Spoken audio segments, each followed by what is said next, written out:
Wassalatu wassalamu ala Rasulillah wa ala alihi wa ashabihi wa man tabi'ahum ihsan ila yaumiddin, amma ba'd. Baik, alhamdulillah, ini pertemuan ke-9 kitab Umdatul Ahkam min kalami khairil anam karya Imam Abdul Ghani Al-Maqdisi rahimahullahu taala. Di hari ini kita masih di bab al-ghusl minal janabah, bab mandi dari junub. Kemarin kita sudah ambil 3 hadis. Hadis pertama, hadis Abu Hurairah terkait dengan permasalahan bahwa seorang yang junub itu tidak najis dengan junubnya. Hadis kedua, hadis Aisyah tentang cara mandi. Demikian pula hadis ketiga, hadis Maimunah, masih tentang cara mandi. Di hari ini kita lanjut lagi di hadis berikutnya yang beliau sebutkan di bab mandi junub ini. Kata beliau rahimallahu taala an Abdullah Ibnu Umar radhiyallahu taala anhum anna Umar ibn Khattab radhiyallahu taala anhu qala ya Rasulullah ayarkudu ahaduna wa junub qala na'am idza tawadda ahadukum falyarkud. Hadis mudah sekali, fikihnya juga ringan. Kata beliau dari Abdullah bin Umar, bahasanya Umar bin Khattab radhiyallahu taala anhu, dia bertanya, wahai Rasulullah, apakah boleh salah seorang dari kami yarkudu tidur wa huwa junub, dalam keadaan dia junub? Artinya belum mandi, cuma mau tidur, apakah boleh? Qal, kata Nabi sallallahu alaihi wasallam menjawab pertanyaan Umar radhiyallahu taala anhu, "Na'am, iya. Boleh. Idza tawadda ahadukum falyarkud." Apabila salah seorang dari kalian berwudu, maka hendaklah dia tidur. Artinya boleh orang junub itu tidur, tapi sebelum tidur dia wudu. Jadi walaupun belum mandi. Misalnya ada seorang di malam hari mimpi basah, tapi tengah malam dia tersadar, wah, junub, banjir, ya kan? Maka sebelum dia tidur kembali, dia pergi cuci, kalau belum mau mandi, dan berwudu, kemudian tidur. Dan hukum tidur setelah wudu atau hukum berwudu sebelum tidur saat junub, ini hukumnya sunnah, tidak wajib. Hukumnya adalah apa? Sunnah, tidak wajib. Artinya kalau ada orang junub, dia cuma cuci kemaluannya, dia tidak wudu, dia cuma cuci saja, kemudian dia tidur, tidak berdosa. Tidak berdosa, cuman dia tidak dapat pahala sunnah. Sunnahnya berwudu dulu, baru apa?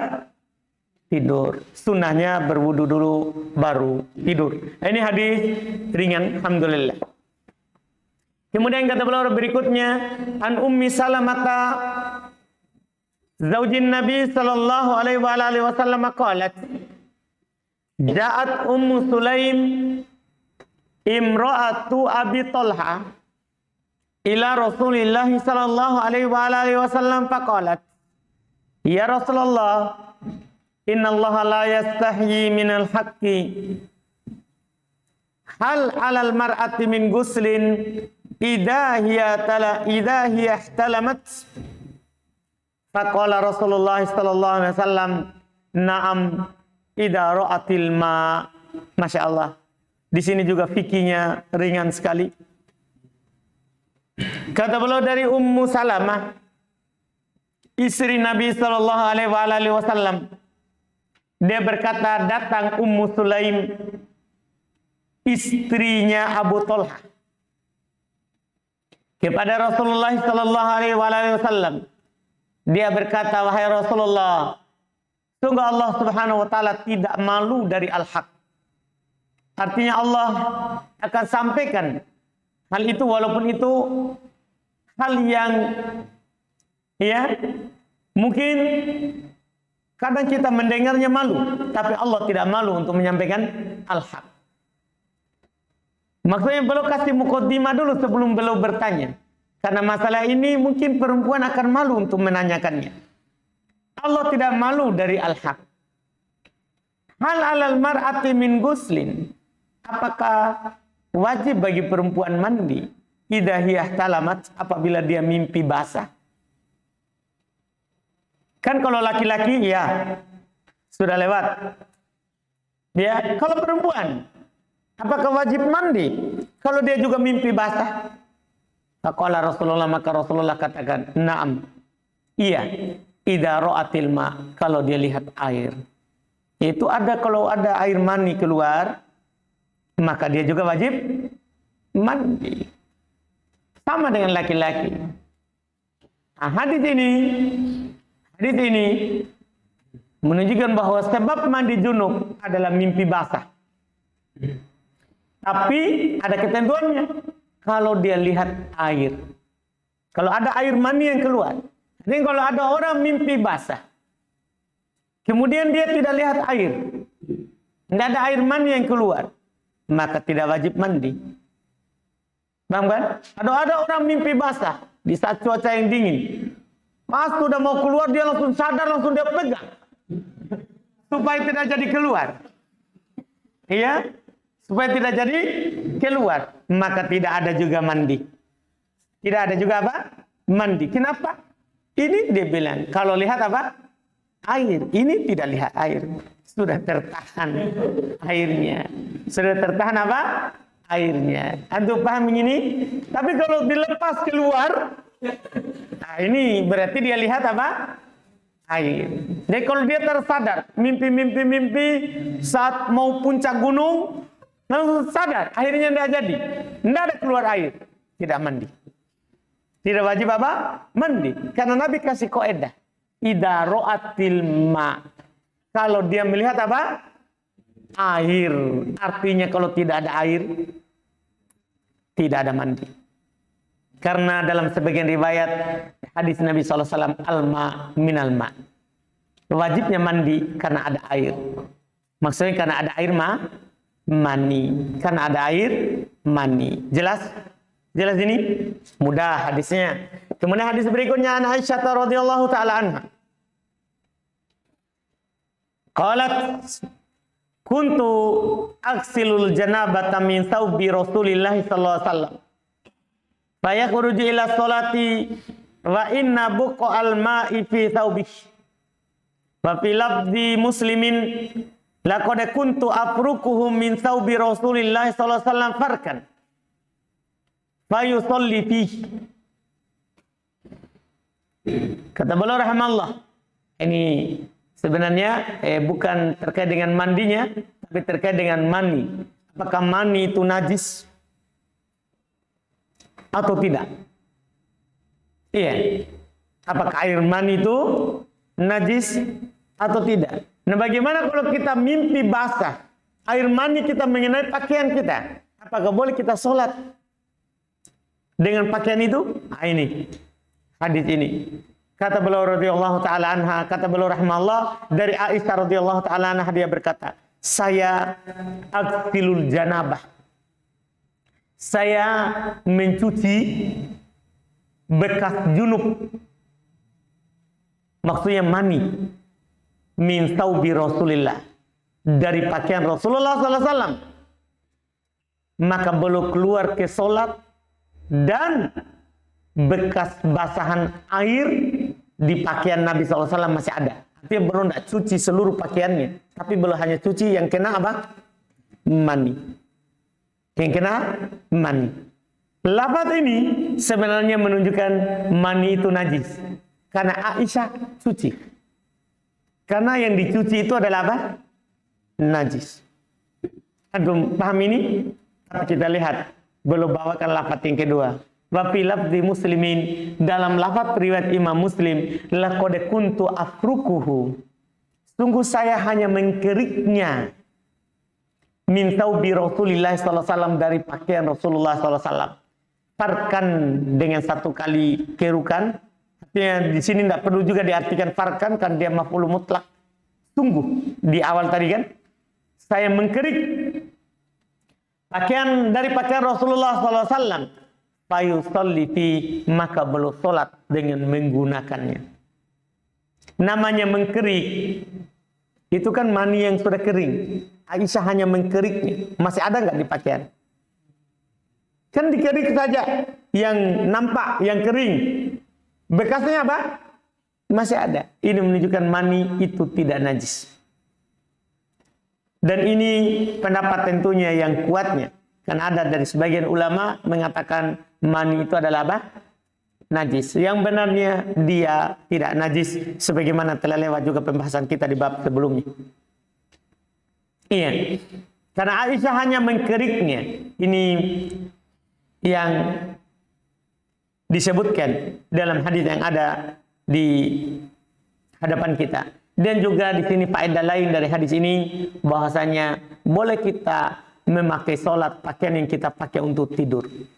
Ini kadang kita lihat orang awam kan, dia buka semua, pakaian dalam, pakaian luar, kemudian hanya pakai sarung. Kan paham kan? Sementara Rasulullah SAW belum pakai sholat, pakaian yang belum pakai, bahkan belum pakai datangi keluarganya. Ya kan? Kan tidak mungkin lengket mani di pakaiannya. Berarti ini apa? Belum pakai saat dalam kehidupan apa? Keluarga. Belum pakai. Dan belum juga keluar pakai untuk sholat. Antum bisa paham ini? Nah ini tidak perlu diganti. Syaratnya yang penting tidak ada najis. Yang penting tidak ada najis. Kecuali ada najis. Kecuali ada najis. Ini hadis yang ini. Kemudian berikutnya lagi kata beliau rahimahullah. An Abi Hurairah radhiyallahu taala anhu anna Rasulullah sallallahu alaihi wasallam qala idza jalasa baina syu'abihil arba' thumma jahadaha wajabal ghusl wa fi lafdhi muslim wa fi lafdhin li muslimin wa illam yunzil. Itu yang sebelumnya terkait dengan mimpi. Bahwa mimpi itu harus lihat air baru mandi. Ada mani yang keluar baru apa? Mandi. Itu khusus apa? Mimpi. Kalau sekarang ini khusus ya berhubungan bagi orang yang sudah menikah. Dari Abu Hurairah radhiyallahu taala bahwasanya Rasulullah sallallahu alaihi wasallam bersabda, "Idza jalasa baina syu'abihal arba'." Kalau dia duduk di atas cabangnya yang 4, kata para ulama ini kinayah dari jima. Kalau sudah duduk di atas, ini hal yang biasa di atas. Ya kalau di bawah juga, kalau di samping, di kiri, di kanan, enggak apa-apa juga. Jangan sampai, oh kalau duduk di atas baru. Kalau tidak duduk, hanya berdiri, enggak. Semuanya. Ini karena ini adalah kinayah untuk apa? Kinayah untuk jima. Atau kinayah lafaz halusnya. Untuk jima. Tsumma jahadaha, kemudian dia bersungguh-sungguh, wajabal ghusl, maka sudah wajib mandi. Dalam lafaz Imam Muslim, walaupun tidak keluar air. Jadi beda ini mendatangi di dunia nyata sama di mimpi. Kalau di mimpi harus sampai keluar baru wajib mandi. Kalau di dunia nyata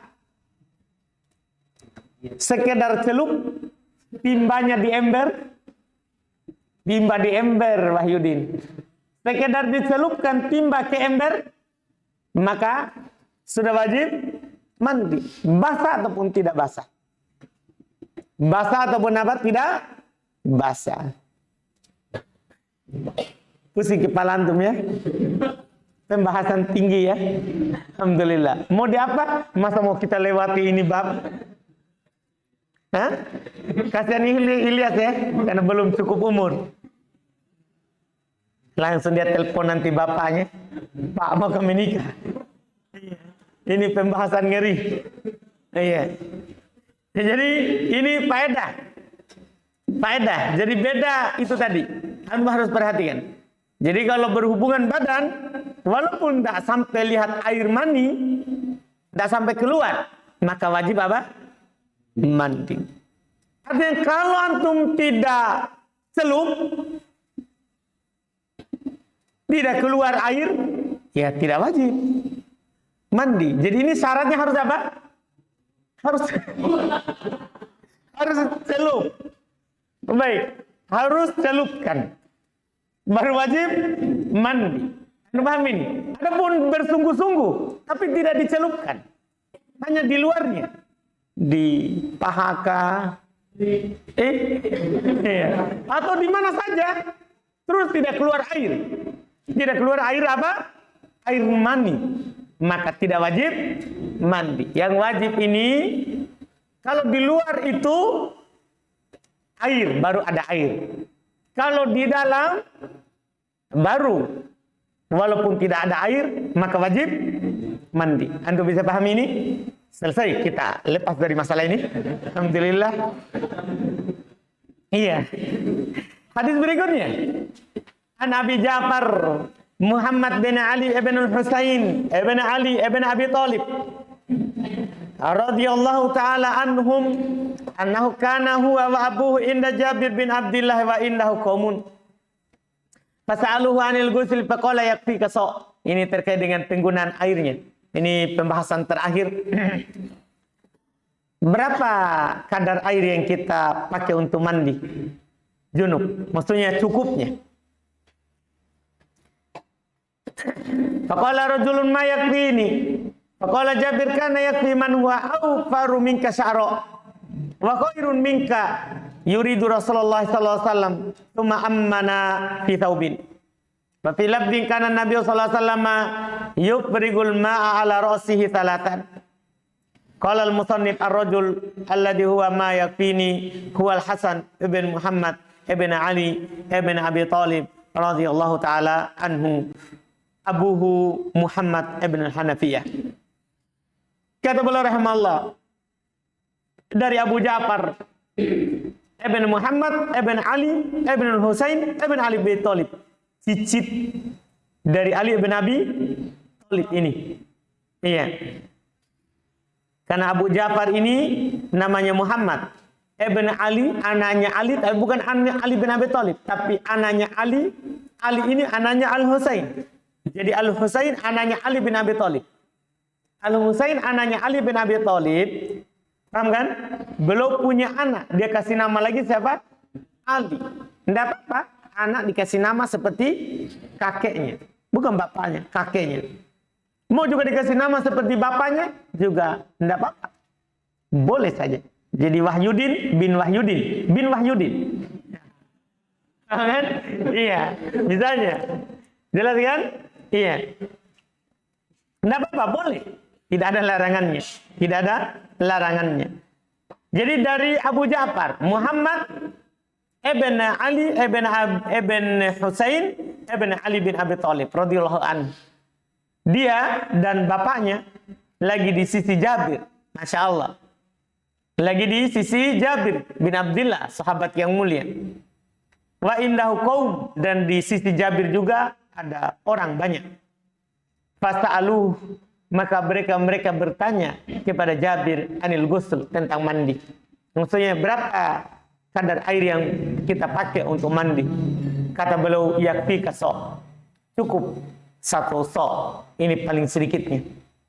Tidak boleh lewat dari 1 so. Karena Nabi SAW dinukil belum mandi dengan paling sedikit 1 so ila khamsati amdad, sampai 5 mud. Artinya 5 mud itu 1 so lebih 2 telapak tangan. Kan 1 so kan 4 telapak tangan begini, 4 kali 2 telapak tangan disatukan, ini 1 mud. 1 so 4 kali ini. Nabi mandi dengan 1 so. Nabi mandi dengan 1 so, ini 4 kali telapak tangan. Sampai ke 5 mud. Ini dia bilang cukup. Cukup 1 so. Cukup 1 so. Ini cukupnya. Cukupnya. Maka berkata seorang lelaki, tidak cukup bagi saya 1 so. Maka kata Jabir, itu telah cukup kepada orang yang lebih lebat dari kamu rambutnya. Karena biasanya Nabi SAW rambutnya belum, ya tidak selalu botak. Iya, belo bota itu saat apa? Umroh, haji. Makanya beliau bilang, ini telah cukup kepada orang yang lebih lebat dari kamu rambutnya. Dan lebih baik dari kamu. Lebih baik dari kamu. Yang Jabir inginkan adalah Rasulullah SAW. Kemudian beliau mengimami kami dalam satu pakaian. Dalam lafaz adalah Nabi SAW menyiramkan, menuangkan air di atas kepalanya 3 kali. Itu sudah cukup. Jadi siram saja 3 kali, setelah itu kan tinggal kita umumkan. Ya kan? Siram di atas. Antum siram sekali, kan air pasti turun. Jadi antum tinggal umumkan ke seluruh badan.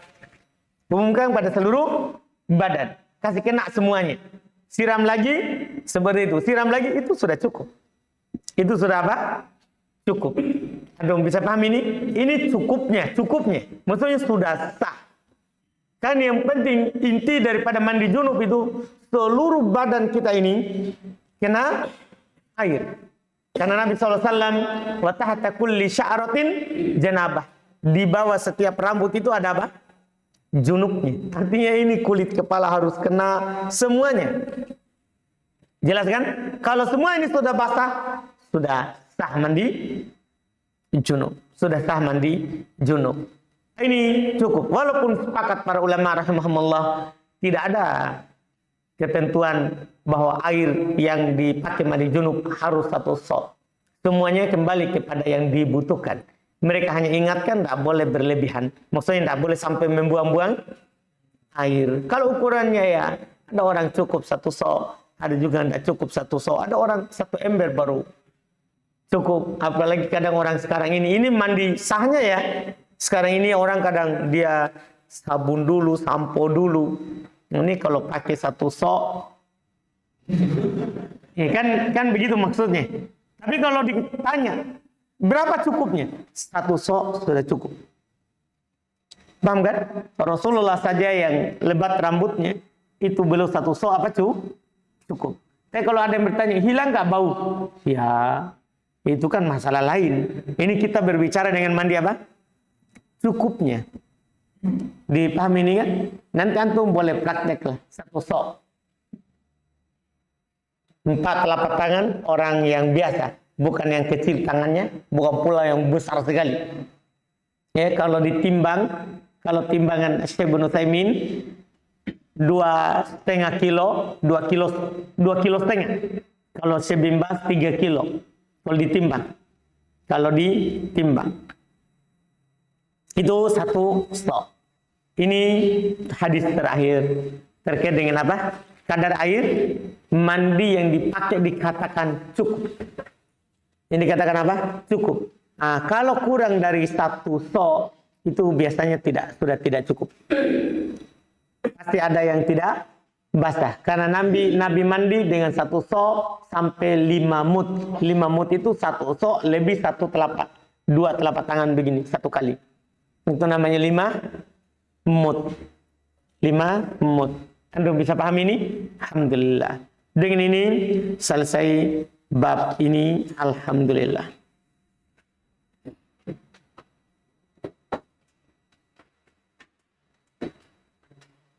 InsyaAllah pekan depan baru kita masuk bab berikutnya lagi itu.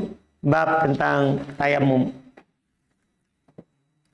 Sisa 2 bab lagi baru kita masuk di sholat. Yaitu sisa bab tayamum dan bab haid. Bab tayamum dan bab haid. Ada pertanyaan? Silakan.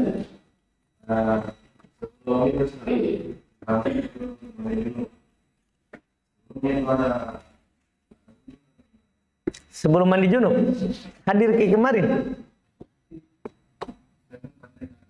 Oh iya betul. Iya, kan ada hadis kemarin kita sampaikan, hadis Aisyah dan hadis Maimunah.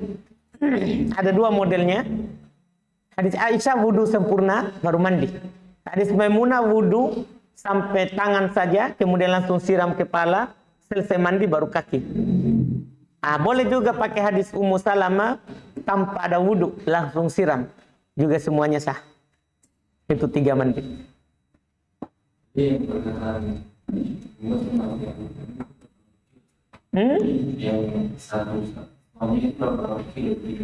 Iya, kalau Syekh Utsaimin hampir 2,5 kilo. 2,5 lah, karena belum bilang 2,44 begitu. Iya, setelah belum teliti soknya Nabi.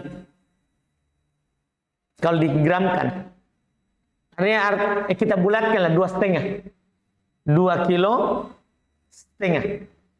Kalau Syekh bin Baz belum bilang 3 kilo, 3 saja, tidak ada setengahnya lagi.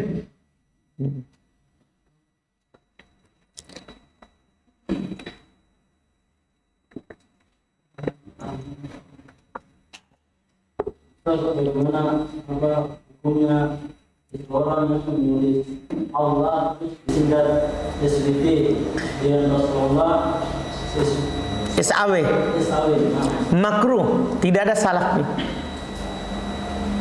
Assalamualaikum warahmatullahi wabarakatuh. ASS WRBB. Nah, tidak ada salahnya.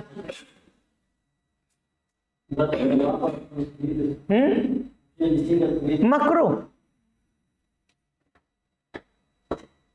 Itu juga hilang pengagungannya. Nanti juga kalau orang yang tidak tahu SAW itu, saya juga dulu waktu awam kan tidak tahu waktu sekolah. Jadi Allah SWT. Jadi saya baca Allah SWT. Begitu. Padahal kan kalau dibaca Subhanahu wa ta'ala, ya kan? Itu ada pengagungan, ada zikir di situ. Setiap ada nama nabi SAW, kalau ditulis sallallahu alaihi wasallam, itu ya orang bersalawat. Bersalawat. Kalau misalnya menulis supaya kan biasanya cepat. Bagusnya mana tidak usah ditulis atau disingkat. Tidak ditulis. Iya. Daripada antum masuk di hal yang makruh. Apa hukum Ustaz jika junub masuk dalam masjid? Junub masuk dalam masjid. Tidak apa-apa. Boleh. Kan yang dilarang adalah ya sholat. Yang dilarang adalah apa? Sholat. Apa ayatnya itu?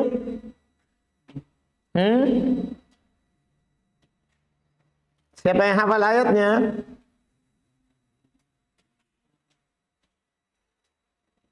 Tidak ada?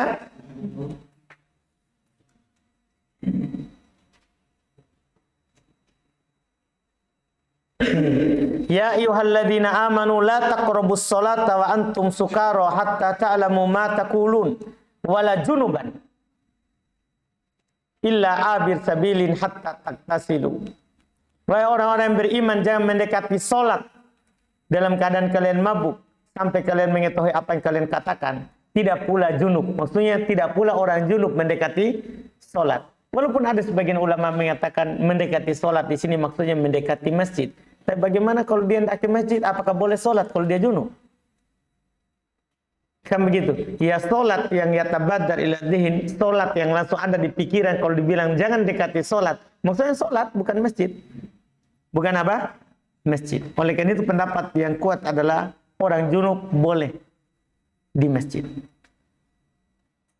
Misalnya kita kan sholat subuh terlambat 1 rakaat. Pastikan setelah selesai imam salam, kita kan berdiri lagi tambah 1 rakaat. Nah itu bacaannya kita bisa sir atau harus tetap jahar? Boleh sir, boleh jahar. Kan jahar bacaan itu adalah sunnah pada sholat jahariyah, bukan wajib. Seorang menjaharkan bacaan di saat sholat jahariyah itu sunnah, bukan wajib. Jadi kalau antum mau jaharkan jahar, mau sirkan boleh.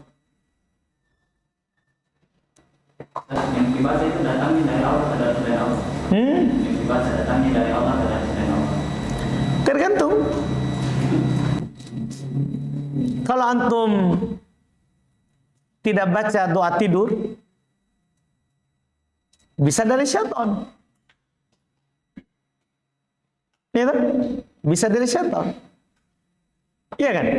Karena kalau antum baca ayat kursi, syaitan tidak dekat. Berarti bukan dari syaitan, itu mimpi. Kalau antum hayalkan sebelumnya, sebelum tidur antum pikir bagaimana saya menikah nanti ya. Oh, istriku nanti pertama saya datang. Terbawa sampai mimpi. Itu namanya bunga tidur. Kalau antum baca doa tidur terus juga tidak ada pikiran sebelumnya, tiba-tiba mimpi, itu dari Allah. Karena mimpi itu ada 3. Bagaimana dengan wanita yang haid Ustaz ketika mendatangi masjid? Boleh, tidak apa. Nah, pendapatnya yang kuat. Yang penting dia jaga darahnya. Sampai tidak mengalir ke masjid. Apa hukum seseorang yang mengajarkan Al-Quran kepada orang lain kemudian dia mengulik Ustaz? Mengajarkan Al-Quran kepada seseorang yang mengajarkan Al-Quran kemudian mengambil upah darinya. Iya, mengajar Quran ya, mengajar baca. Bukan menyampaikan ayat supaya dibayar dari sampai ayat yang dia sampaikan. Ini mengajar.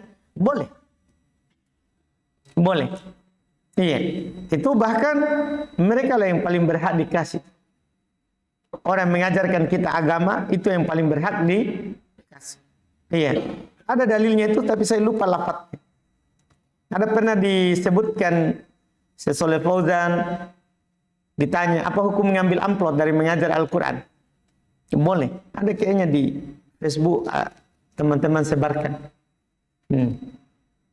Tapi saya lupa lafaz hadis yang belum sebutkan. Iya. kalau menyangkut baju Ustaz? Boleh. Tidak ada halangan. Iya kan? Karena kalau semuanya tidak boleh, wah ini, iya kan? Mereka lebih utama dikasih. Yang sekarang tidak ada baitul mal.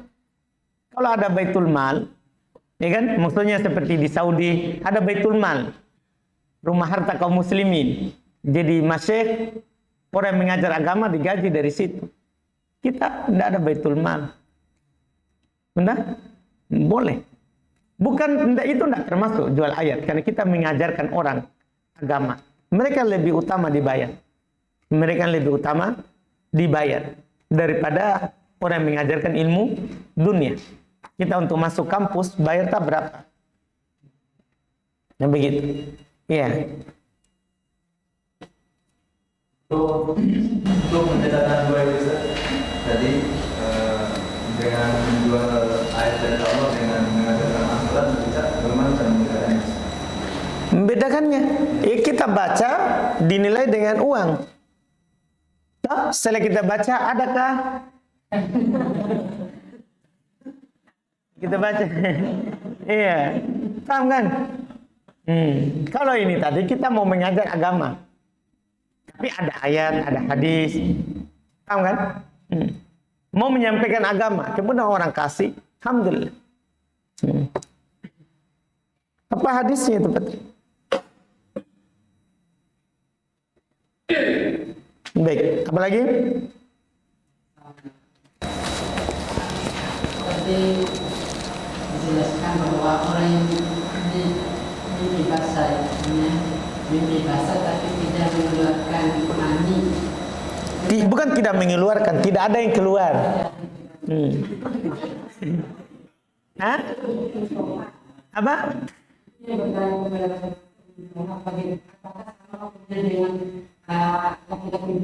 Iya, perempuan saja itu jarang mimpi basah. Kalau dia lihat air, mandi. Apalagi laki-laki yang memang selalu mimpi basah. Coba di sini, pasti semua sudah mimpi basah.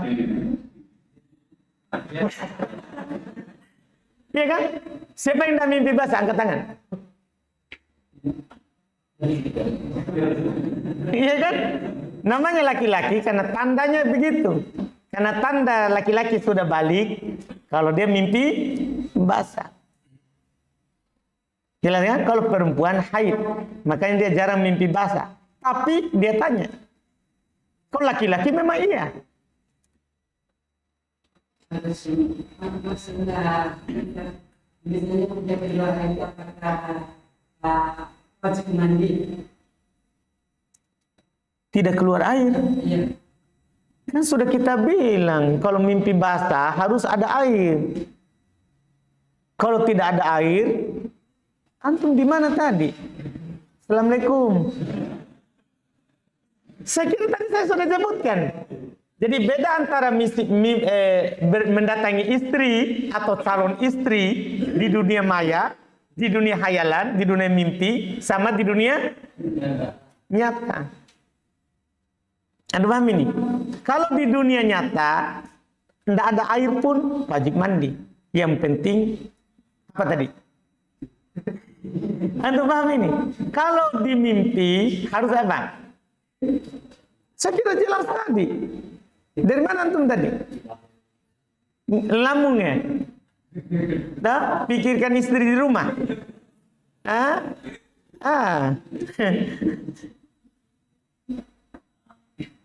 Misal terkait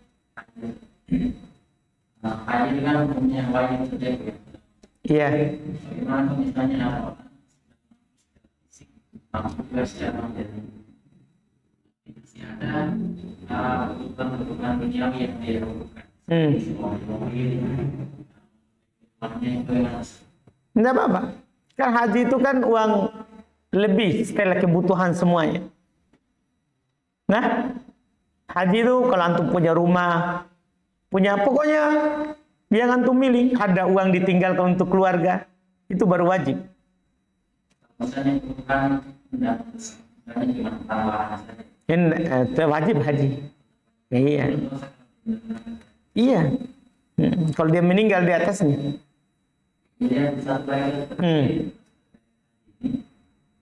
kalau dia mampu secara materi, tapi tidak mampu secara tapi dia mampu untuk menyewa orang, bantu tolong itu, apakah masih ada kewajiban? Gimana? Tapi secara fisik mungkin sudah sakit-sakitan berjalan itu. Kayak orang membantu. Wajib. Baik, terakhir ya. Enggak, terakhir saya mau kasih dengar ini fatwa. Iya. هذه العبارة ومن صلى بأجرة لم يصلى خلفه. بسم الله الرحمن الرحيم. الحمد لله رب العالمين، صلى الله وسلم على نبينا محمد وعلى آله وأصحابه أجمعين. من صلى بالناس إماما لهم بأجرة يقاطعهم على ذلك، يقول لا أصلي بكم إلا بكذا وكذا من المال، فهذا لا يصلى خلفه. لما سئل الإمام أحمد عن ذلك، عن رجل يقول أصلي بكم رمضان بكذا وكذا، قال رحمه الله أعوذ بالله ومن يصلي خلف هذا. وهذا لا ينافي أن يجرى له من بيت المال إجراء مالي مراتب، لا بأس بذلك، هذا رزق من بيت المال ليس أجرة، وإنما هو رزق من بيت المال من أجل أن يتفرغ للقيام بهذه المهمة. نعم. Jadi ini yang pertama. Jadi belum ditanya, karena ada dua pertanyaan ini. Jadi di sini bagaimana kalau ada orang mau imam, tapi dia mau mengimami, kalau dia bilang saya mau imam di sini, kalau saya dikasih sekian dari masjid, apa hukumnya? Beliau bilang ini enggak. Enggak boleh. Bahkan Imam Ahmad kata beliau ketika mendengarkan hal ini, beliau bilang a'udzubillah. Tapi Syekh Fauzan bilang ini tidak menafikan kalau kita kasih dari Baitul Mal. Jadi itu lagi tadi. Kalau dia mengatakan seperti itu, enggak. Nah, kalau dia bilang patok harga, saya mau imam kalau sekian dikasih. Ini kita tidak kasih. Tapi kalau kita kasih dari Baitul Mal, boleh. Karena memang Baitul Mal untuk itu. Nah, ini untuk yang orang imam. Sekarang bagaimana dia, karena dua ini. Wa ta'limil Quran. Tadi, mengajar ngaji. Karena bersambung. Mengajar ngaji. على تعليم كتاب الله الشيخ صالح ما حكمه؟ نعم. أخذ الأجرة على تعليم كتاب الله الشيخ صالح ما حكمه؟ لا بأس بذلك. قال Belum lihat ini tuh, kenapa? Kabar dari keluarganya Oh, innalillahi. Jadi mohon izin Ustaz untuk yang Iya. pulang dulu. Bismillah. Sabar dek, sama siapa pulang? Oh iya. Sabar ya. Neneknya meninggal. Jadi antum dengar ulang supaya jelas. Jadi ini fatwa hukmu akdil ujroh ala ta'limil Quran. Hukum mengambil gaji kalau kita mengajar Quran. Misalnya ini kan orang kadang, saya menjual ayat-ayat Allah, kadang begitu. Iya, jadi ini ada fatwa. Ini hadisnya, tapi tunggu dulu. Ini yang sebelumnya tadi. أخذ الأجرة على تعليم كتاب الله الشيخ صالح ما حكمه؟ لا بأس بذلك. قال صلى الله عليه وسلم إن حق ما أخذتم عليه أجرا كتاب الله، يؤخذ على الرقية أجرة ويؤخذ على التعليم أجرة، لا بأس بذلك، لأن هذا من الإعانة على نفع الناس بكتاب الله عز وجل وتعليمهم. Jadi perlu ditanya, apa hukum mengambil gaji dari mengajar Al-Quran? Beliau bilang tidak mengapa. Tidak mengapa. Jadi beliau sampaikan hadis tadi, bahkan ya, mereka yang paling berhak untuk dikasih gaji. Orang mengajarkan ilmu agama itu yang paling berhak untuk dikasih uang. Agar supaya mereka fokus dengan kedudukannya itu. Daripada nanti mereka ada orang mau belajar tapi dia juga mau kerja tukang batu. Ya kan? Mau juga kerja bangunan. Kan begitu. Makanya kata Nabi SAW, mereka yang paling berhak untuk dikasih gaji dari mengajarkan Al-Quran. Gimana kalau mengajarkan Iya, kalau orang tidak mengerti boleh. Kan kadang orang tidak mengerti. Karena ikhlas saja. Iya, saya ikhlas juga tidak mengajar. Iya kan, kadang orang tidak mengerti. Dia mau kita ikhlas. Dia tidak tuntut dirinya. Itu susah. Orang seperti itu ya ditinggalkan saja.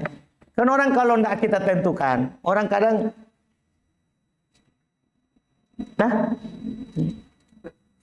bagaimana terakhir. Dua pertanyaan. Terakhir satu saja. Bagaimana hukum mengurus jenazah orang yang meninggal tapi punya utang di bank? Tidak apa-apa. Kecuali kalau antum tidak urus, orang akan terpengaruh. Bisa disolati? Bisa. Tapi kalau antum tidak solati, orang akan takut semua pinjam di bank. Seperti Nabi kan, datang orang, Nabi mau solati, tapi dikatakan oleh para sahabat dia punya utang. Nabi bilang, solati sahabat kalian. Maksudnya Nabi tidak solati, tapi belum suruh yang lain. Ini untuk apa ini? Untuk memberikan efek jerak kepada yang lain, bahwa utang tidak boleh, harus dibayar dulu. Nah, sama dengan antum. Ada orang punya utang di bank, meninggal. Apakah antum solati? Nah, kalau antum tidak solati, orang tidak akan utang di bank satu kampung itu. Lakukan. Nah, kalau tidak ada di apa-apa, antum yang rugi. Iya, begitu maksudnya. Nah, kalau seandainya tidak boleh, Nabi tidak akan bilang, solati. Paham kan?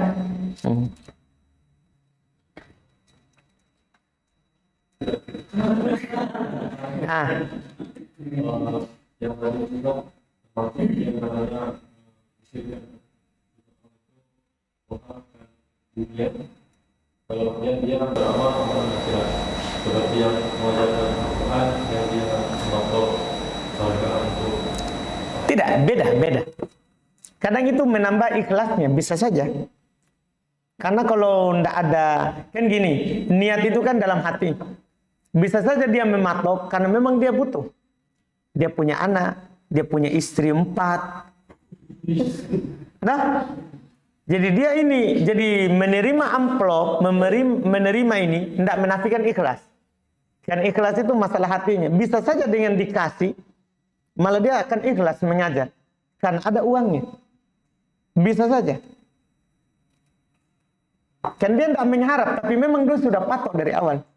Sudah bilang dari awal, saya mengajar Quran, ini infaknya ya harus bayar 50.000 per orang. Itu tidak menafikan keikhlasannya, karena itu terpisah. Alhamdulillah terakhir. Subhanallah, hamdik, asyhadu an la ilaha illa anta, astaghfiruka wa atubu ilaik.